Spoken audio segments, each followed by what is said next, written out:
Okay, good evening, everybody.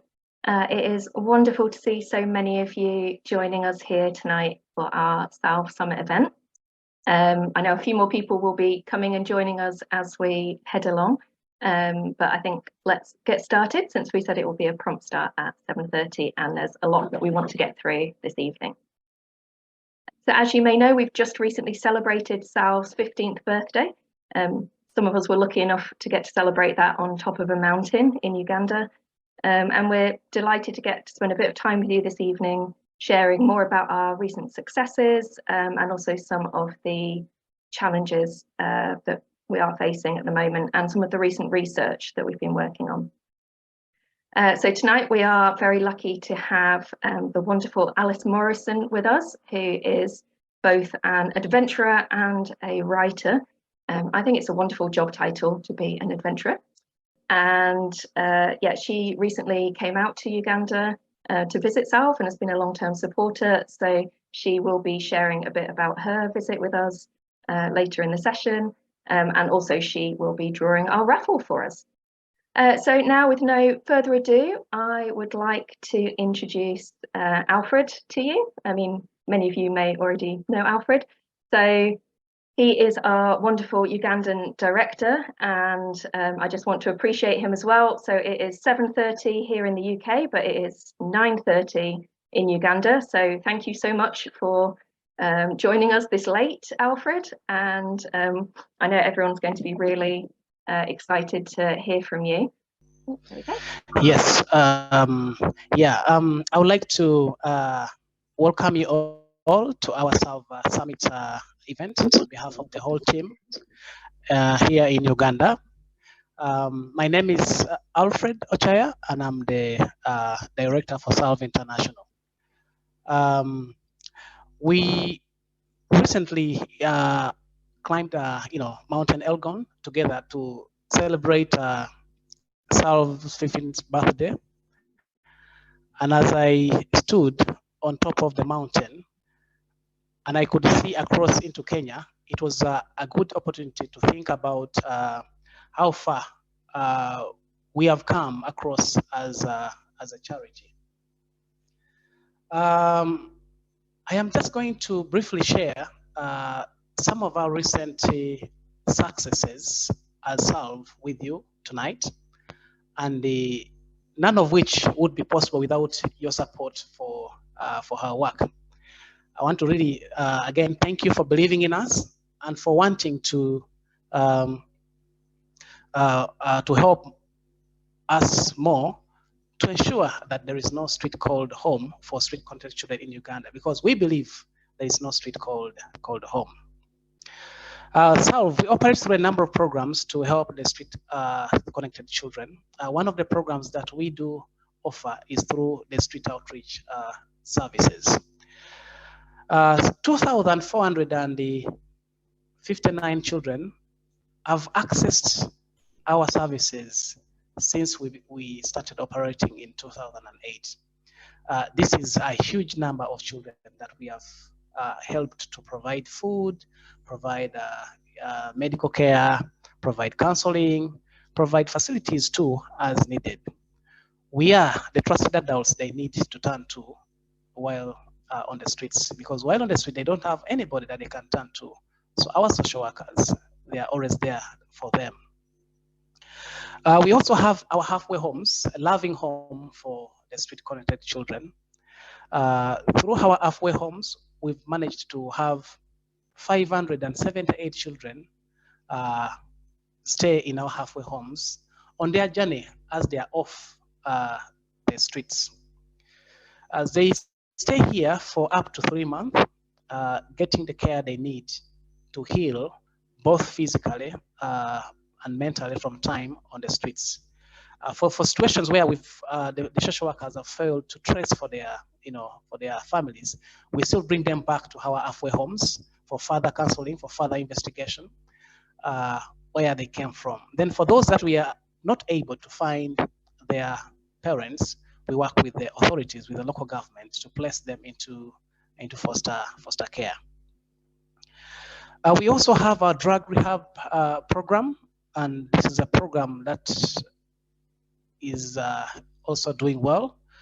We've managed to have 115 children who have been able to access our drug rehab program. We started this program after seeing that there's a big problem of addiction on the streets. So this program, so far, we've had 115 children access our drug rehab program. So this helps them to overcome their addictions to drugs. That helps them to cope with street life, such as sniffing aeroplane fuel, amongst other drugs. We are happy to have been able to start offering girls drug rehab program as well since last year too, because we found out that there are also girls on the streets, street-connected girls who are on drugs. So this program has run for 1 year, and it's doing well, and we've learned a lot from it, and we are hoping to improve more to ensure that we reach out to more of the street-connected girls. We have family resettlement program, and through the family resettlement program, we believe that children belong to families. So we want to ensure that these children are reunited back home to their families, because children belong to families, they don't belong on the streets. So through the family resettlement program, we've managed to resettle 671 children back home to their families from the streets so far. That is 671 families that have been able to experience the joy, that kind of joy of being whole again. Having your child on the streets can be so scary, since you don't know if they're alive or dead. Just today, I received some good news of a child who has been missing for the last 5 years. He was on the streets, and the parents didn't know where he was. He was an addict. We had actually referred him to a government facility that helps children who are having too much of addiction, because we had tried, but we failed. So when we took him there, he was ready to be placed back, or to be brought back to us. Then we traced for parents. I was happy that when the social workers were tracing for the parents, they were happy to find the relatives and even the real mother. The mother did not know where this boy was. It was great joy when the mother of this boy was having interaction with the staffs. She's so excited, she can't believe it. We are looking forward to seeing that moment when this boy is going to be reunited back home to their family, where he's going to be connected back to the family. I believe the boy is going to be happy, and the mother is also going to be very, very happy. Actually, the mother thought that the boy had passed away. So we are looking forward to that moment. We also have the educational support, because S.A.L.V.E, we believe that children need to be educated. S.A.L.V.E stands for Support and Love via Education. We believe that these children should go into education. So through the educational support program, we are supporting 135 children to go to school at the moment. And we've also had graduates, 78 graduates are now practicing their careers into useful fields, such as teachers, such as mechanics, such as hairdressing. It's really great joy to see these children practice these careers, especially when they've been through street life, and now they've reformed, and now they are practicing their careers. So we really believe we are making a difference into the lives of the street-connected children. But all this wouldn't be possible without the support of the different people who are always there for S.A.L.V.E. We have the family business empowerment program.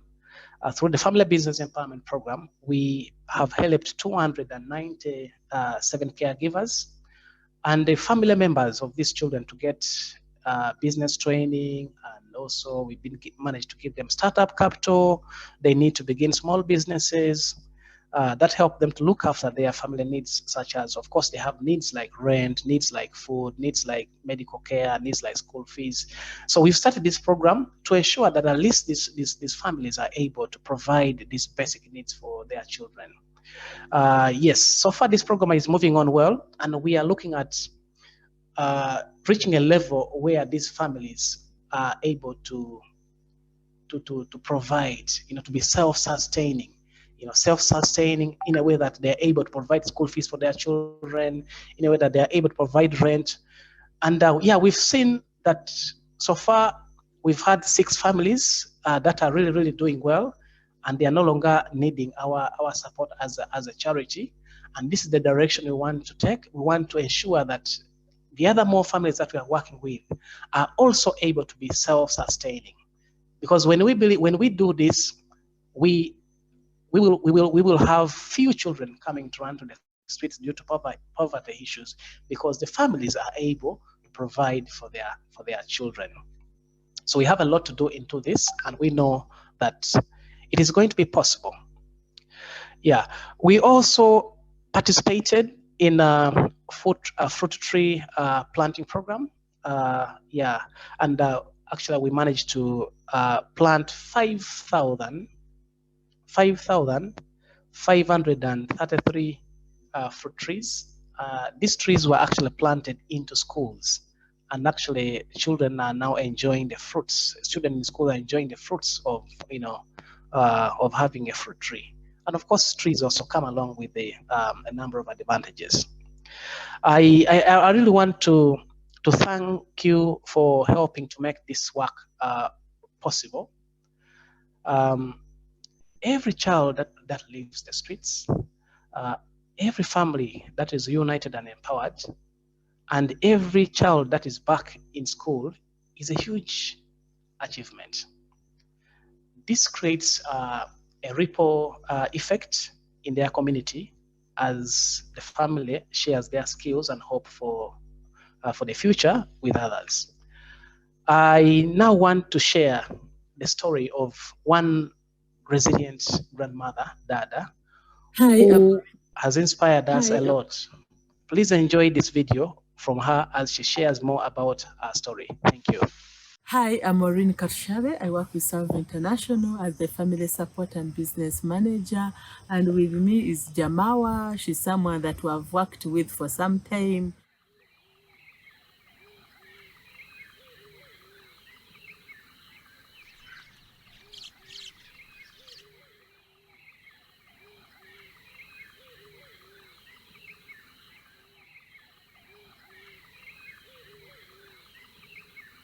And today she's going to share with us how the business program has impacted her life.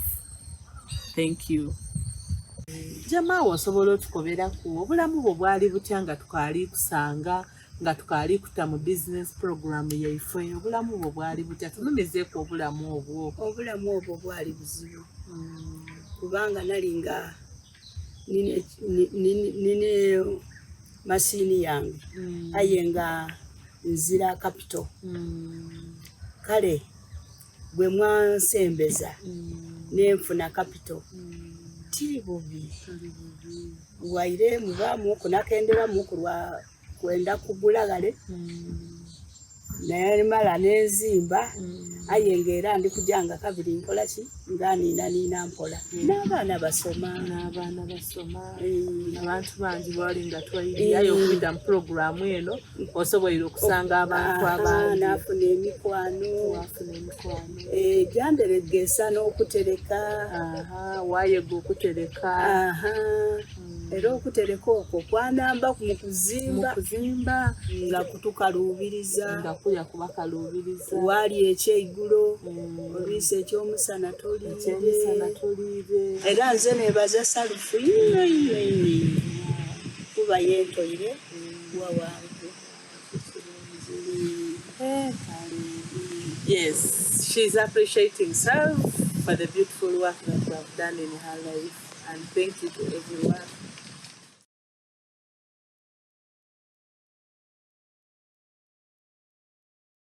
She really is an incredible lady. I'm very privileged to have met her, and yeah, her energy and her just zeal for learning and for wanting to improve her life and her grandchildren's lives is incredible. So Uganda is facing many challenges at the moment, as are many countries all over the world. Uganda had two very strict, long COVID lockdowns, which did wipe out a lot of people's savings. So even if you had a small business, you might have had to sell everything just to keep your family going through that time so you had food to eat. Then last year, we also had an Ebola outbreak in Uganda, and I'm very pleased to say it's now been, Uganda's now been declared Ebola-free. But this did lead to a lot more uncertainty again, and also some localized lockdowns, which again affected people a lot. And also Uganda, as everywhere in the world, is facing an ongoing cost of living crisis. And now coming on the back of the COVID lockdowns and with Ebola as well, this is just pushing some families who were on the brink of poverty just over the edge. So if your family was eating just one meal a day and now you can't afford that one meal a day, this is what is pushing more and more children onto the streets. There are some really, really difficult conditions that people are going through.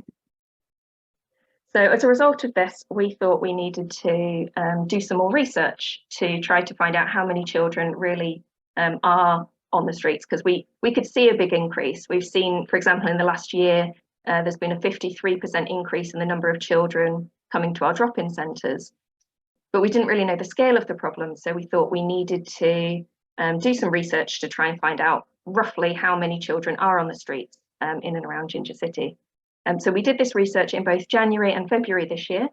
So January because it was the school holidays, and February because it was school term time. So we could also try to see the difference between how many children were on the streets during school time and during school holidays.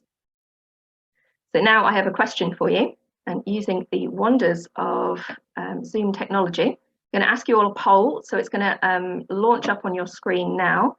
What is the or how old was the youngest child on the streets that we met during our head counting research this year? The youngest child that we found during this research was actually just 3 years old, which is a terrifyingly young age, unfortunately. The other thing that we found is, I can't give you a final number just yet because there were thousands of children that we met. And we are still compiling all the papers with the help of many wonderful volunteers. And we look forward to releasing the final figures soon. But it's just there are very many children there right now. You've got children who are there day and night, so they're living out on the streets. You've got children who are there during the day, working to survive, to get some food to eat. And then they either go home to a relative's house at night time, or we're seeing more children grouping together and renting insecure shacks or insecure houses together to try and be a little bit safer than sleeping openly on the streets. The amount of child abuse has also increased with the increase in poverty. So this has led to a big rise in teenage pregnancies and in school dropouts as well, because unfortunately some people have taken advantage of this situation to be able to abuse children. We're finding more refugee children on the streets, but in their own particular places that maybe we didn't know of before. So this includes children coming from countries like Sudan, South Sudan and Congo, which leads to new challenges of language and different ways of trying to reach out and build trust with these different children, and also thinking how we would be able to resettle them to a safe home afterwards. Almost all of the children on the streets are behind in their education, but there are a lot more children now who are really far behind in their education. So you're now seeing more 15-year-olds who've only reached year 2 of school, for example. We also interviewed a lot of children who've never ever been to school at all. And obviously there's a lot of missed potential there. These are children who are not getting their chance to develop their skills and talents. So this is an area we really want to be able to do more about. And many children are on the streets because they want to earn money to pay for their school fees. So we did see less children in our research during February than we did in January, but still a large number at both times. And also trust in adults was something that we struggled with during this research, because children want to be helped, but many of them fear to open up to adults because of the abuse that they're facing. So there's lots of issues going on in the community, such as child sacrifice, child marriage, being arrested, being beaten. So you can understand why the children could be very wary, even of the opportunity of help at times. And this is why having our incredible team there to build trust with these children is so very, very important. So, yeah, but I'm now going to show you a video. This is a video actually of Alfred again, but this time it's with Alfred, with Sarah, our street outreach manager, and 2 former street connected children discussing about what life is like on the streets at the moment and differences between boys and girls. Because it's so late at night in Uganda, we didn't want to ask the children to stay up too late either. So here's one we recorded earlier. Okay, you're all welcome to this discussion.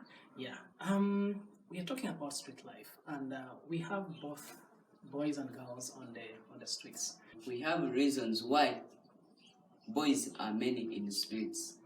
Like boys, we find that a challenge, school fees they don't have, and the parents also face it rough, and that factor will make boys to go to look for jobs, which results like child labor. After COVID, we found that parents were not able to pay for their children's school fees, and that caused many children to drop out from school. We have both boys and girls on the streets, but then the number of boys is a little higher compared to the girls. But then the life on the streets is both hard for the boys and the girls. Why? The boys are exposed to crimes, acts of crime, because of the drugs they use to maintain themselves on the streets. They enter into child labor, as he has said.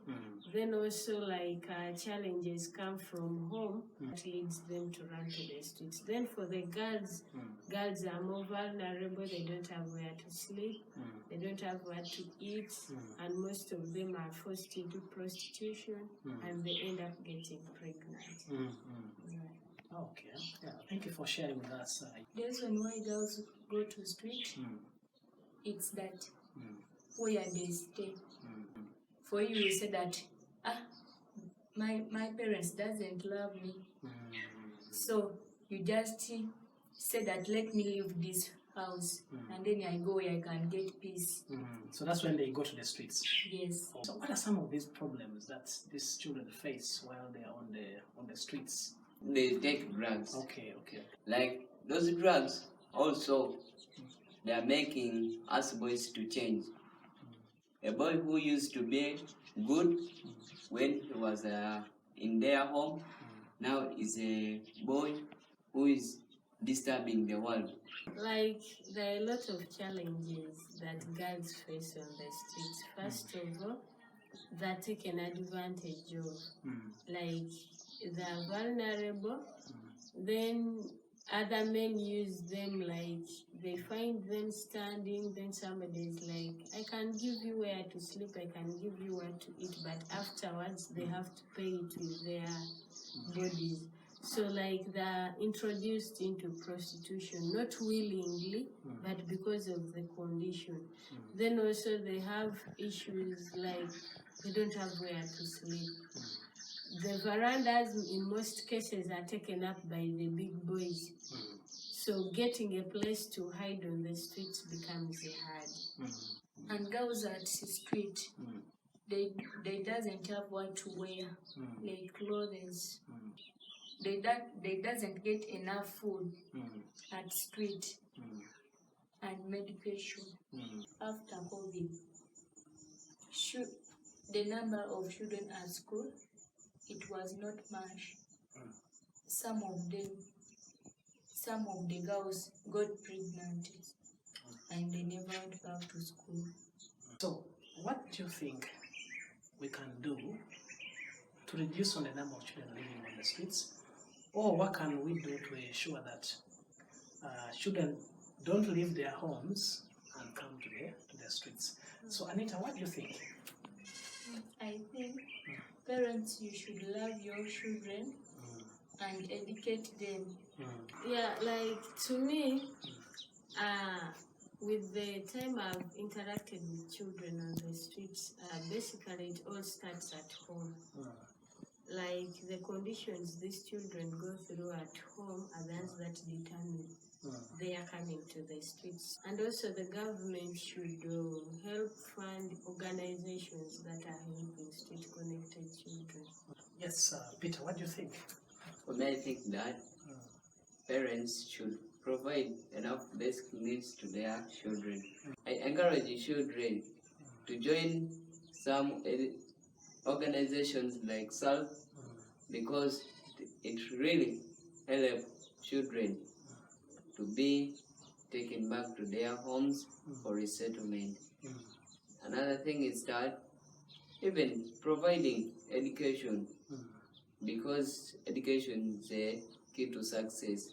Yeah, actually, all your ideas are very, very, very good. When you join us together, we will strive at achieving the dream of no street called home. It's been a very good discussion. Thank you, everybody. Thank you so much for that video, Alfred, and please pass our thanks on to Sarah and to the children as well.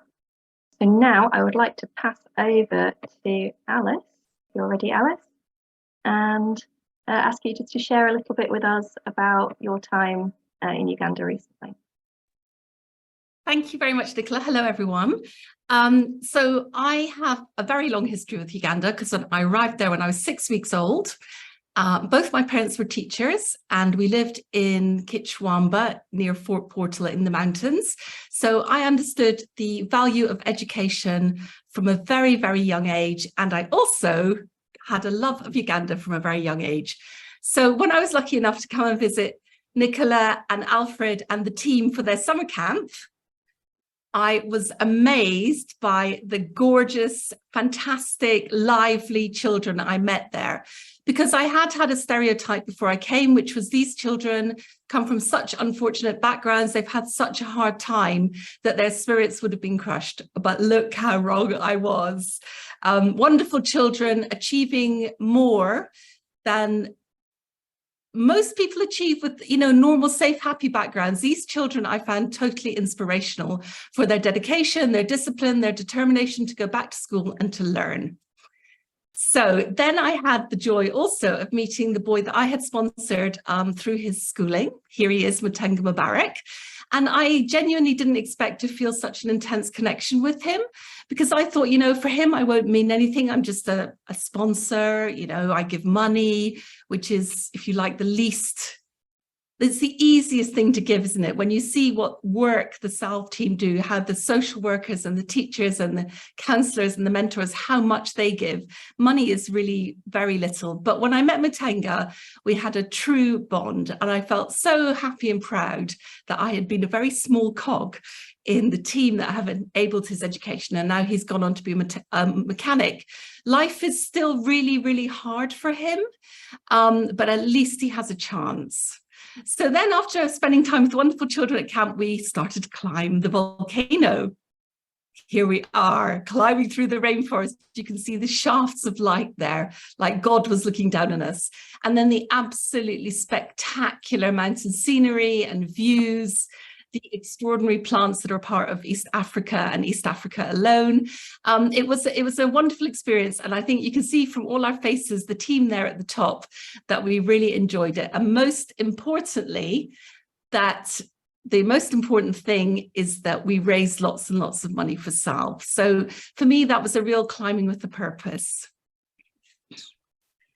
And then the last thing I wanted to say, really, before we go on to the draw, which is the exciting bit, is Nicola said something to me at the very end of the trip, which has completely stuck with me. And what she said was, we were talking about the summer camp, and she said, these children deserve happy memories too. And that completely resonated. These children, not only do they deserve safety, education and support, they do deserve happy memories. So thank you to everyone who's bought a raffle ticket.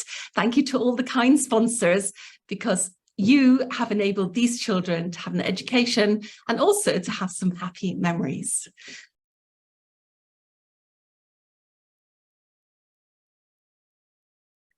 So now I'm going to talk to you a little bit about drug taking on the streets.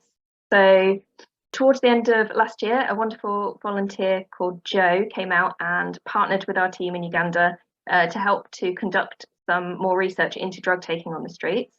And the main research report and findings will be out in the summer very soon, we hope, if you would like to learn more and to read in more depth about this. But now I have another question for you. So another poll is on its way. Which drug is most commonly used on the streets of Ginger at the moment?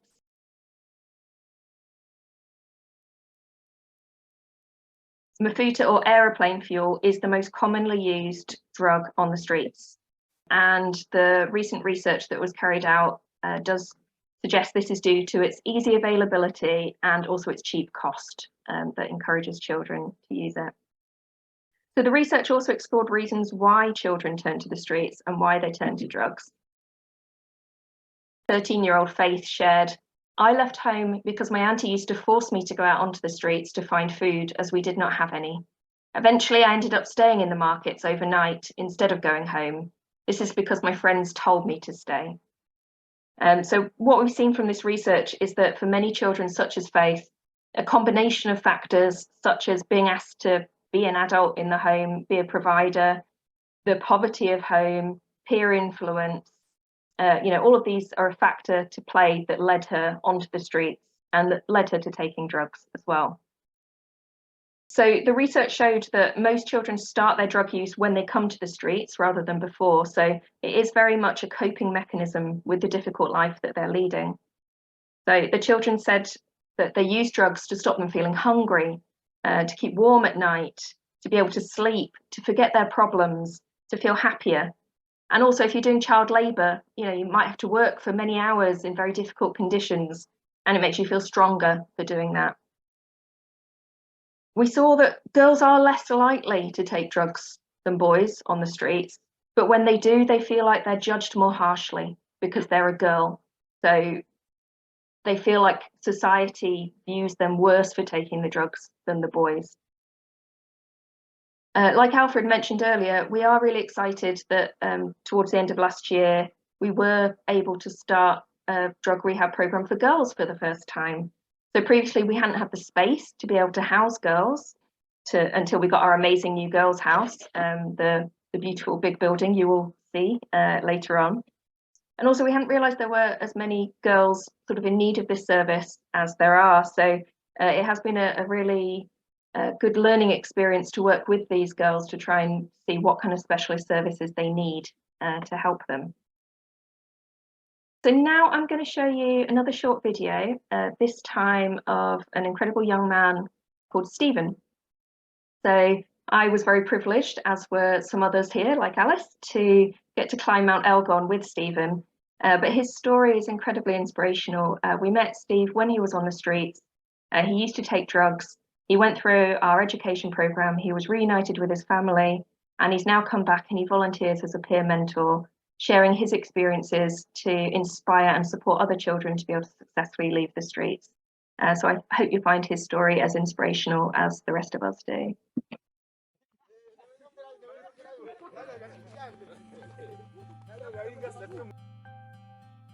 I was once a street kid, but because of S.A.L.V.E, I've been helped to leave the streets, get better education, and live a good life.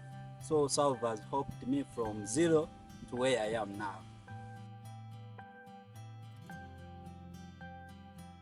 I'm a peer mentor at the Drug Rehabilitation Center, and my favorite part of my work is seeing my little brothers and sisters changing from consistent use of drugs to living a drug-free life. I've been working as a peer mentor at the Drug Rehabilitation Center for 1 year now.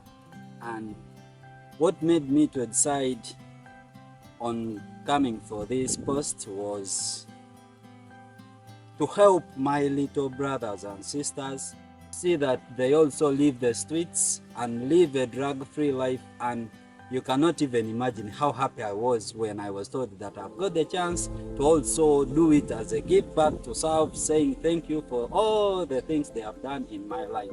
I'm just grateful for the work I'm doing. I'm just grateful for S.A.L.V.E. I'm grateful for everyone else.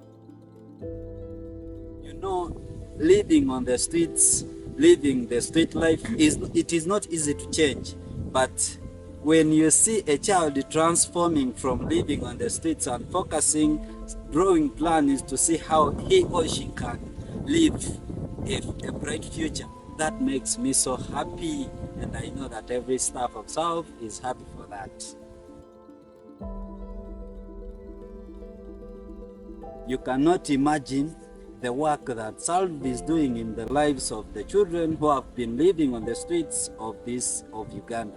Because what S.A.L.V.E is doing is so touching. Many children have passed via the trials of S.A.L.V.E, and many things have changed in children's lives because of S.A.L.V.E. Everything you see that S.A.L.V.E advertises that it does, it is actual. Everything that S.A.L.V.E promises to the children, it is doing it. That is what makes S.A.L.V.E a different organization, very different. And when you look at the work S.A.L.V.E is doing here, take me as the evidence.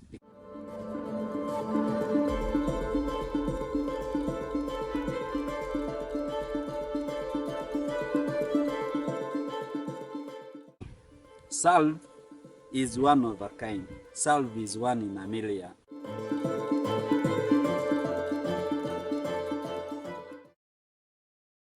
I would also say that Steve is one in a million as well.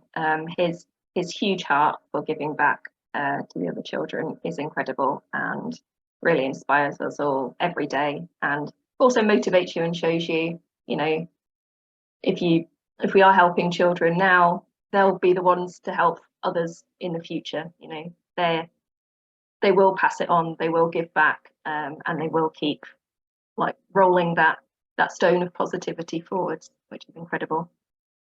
Yeah, so hopefully through what we've been sharing today, you can really understand how much we appreciate all the help and all the support you've been giving us to reach this far. But we do want to say, if there is any other ways you would like to get involved and help, conditions are really tough right now. You know, there are more and more children coming to the streets, but also what we do as S.A.L.V.E really works. It makes that difference. It can completely help to turn these children's lives around. So if you can offer more of your help or more of your support in any way, we'll be hugely grateful, because that is more children's lives that we can change for the better. So this summer, we are asking you if you would like the opportunity to host a S.A.L.V.E picnic.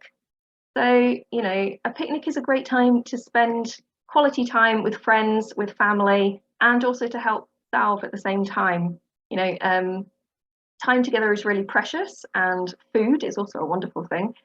So we thought this would be a great opportunity for people to gather together, spend time with those you love, because, you know, there's nothing more precious, and help S.A.L.V.E as you do it. So if you look in the link, in the chat, you should find the link to a webpage with lots more information, a downloadable pack, and including some incredible quiz questions. So I have a picnic quiz question for you. You need to make a guess on this, or you might know, I don't know, how many teddy bears went to the world's largest teddy bear picnic?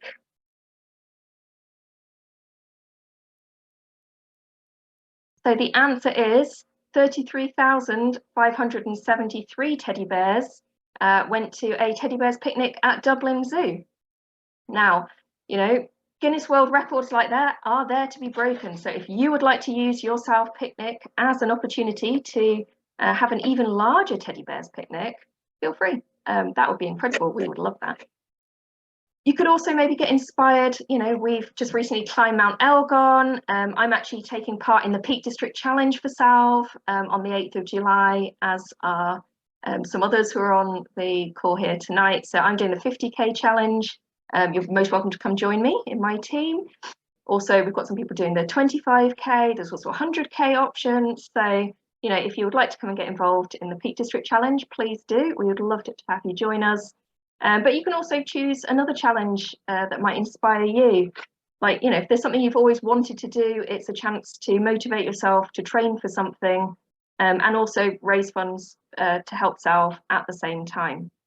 I've got to say, you know, doing Mount Elgon, like Alice said, you know, it was a wonderful chance to be together with some incredible people, but it also helped to raise a lot of money to help the children as well, which was, like, you know, even more motivational when you reach the top and you know that managing to climb all the way up there is going to have such a positive difference in these young people's lives. but also volunteer with S.A.L.V.E, share your time and your skills. I know we've got some people on the call here tonight who are doing just that, and we're incredibly grateful. You know, we are a small charity. The more people who get involved and who help us, you know, the more change that we can make. So whether you are an accountant who can help with the accounts, whether you can edit videos, design parts of websites, run a stall selling Ugandan crafts, you know, anything that you would like to donate of your own time, we'll be very, very grateful for. And you can also like partner with us and help to advocate with us for these young people. So here you can see them with their incredible newspaper that so every year the children write their own newspaper called News for the Streets, and you can see them doing the writing and also enjoying, you know, being the authors and seeing their work in print there as well. But this is available online and the link is in the chat. You know, so sharing these links, sharing the children's stories and perspectives, sharing about S.A.L.V.E as a small organisation and letting more people know that we're out there and about our work and different ways that they could get involved and support us also makes a huge difference, because we just, you know, we can't do this alone. And the more of us who come together and join together on this, the more chance we have of seeing as many children as possible come off the streets. And, you know, one day we really would genuinely like to see no child having to live on the streets in Uganda or anywhere in the world, to be honest. So now I have one final video that I'm going to show you. So this final video is a very short one. So some people, you know, you tell people how beautiful Uganda is and what an incredible place the S.A.L.V.E land site is, what a beautiful place of healing and happiness. And a lot of people say they can't quite picture it. So here we have an aerial view, which is taking you on a short drone ride in Uganda to help you get a bit of a sense of why we love the place where we work.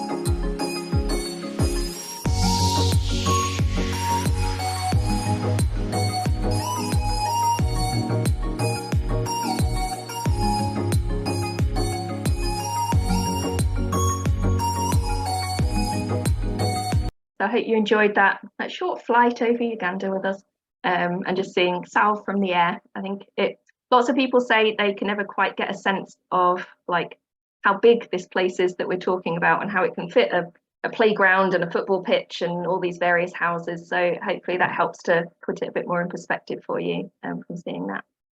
Thank you for all your really kind and lovely comments that you're making. It does really mean a lot, and it is also just lovely to see so many of you here tonight. And you know, we don't always get the chance to meet physically, so you know, virtual meetings are a wonderful thing to connect us all together again. And I'm really pleased that we've actually got people joining us from quite a few different countries here tonight. So I don't know if Alfred's is possibly the latest in the evening in Uganda. Thank you very much to everyone for coming and joining us this evening. There will be a recording that will be shared after this, not straight after, in probably a week or so after this of this event, and we'll also be sharing around the when we finish the final research reports for both the head counting and the drug research, we'll be sharing those around in due course as well. So thank you very much, everyone, and please go and enjoy the rest of your night. And huge thank you again for all your belief in us and all your support and for joining us here tonight.